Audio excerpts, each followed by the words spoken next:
गंगा के किनारे एक वन में एक खरगोश रहता था। उसके 3 मित्र थे, बंदर, सियार और ऊदबिलाव। चारों ही मित्र दानवीर बनना चाहते थे।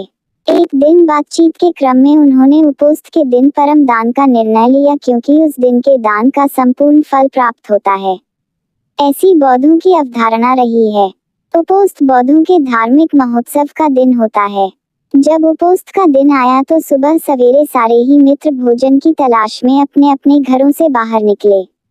घूमते हुए ऊदबिलाव की नजर जब गंगा तट पर रखी 7 लोहित मछलियों पर पड़ी तो वह उन्हें अपने घर ले आया। उसी समय सियार भी कहीं से दही की एक हांडी और मांस का एक टुकड़ा चुरा अपने घर को लौट आया।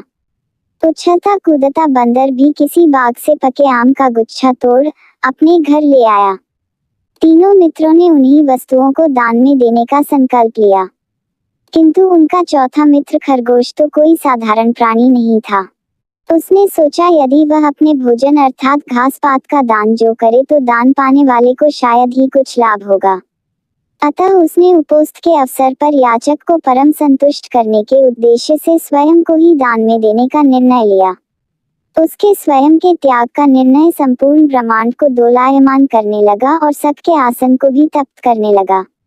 वैदिक परंपरा में सक को शक्र या इंद्र कहते हैं। सक ने जब इस अति अलौकिक घटना का कारण जाना तो सन्यासी के रूप में वह उन चारों मित्रों की दान परायणता की परीक्षा लेने स्वयं ही उनके घरों पर पहुंचे।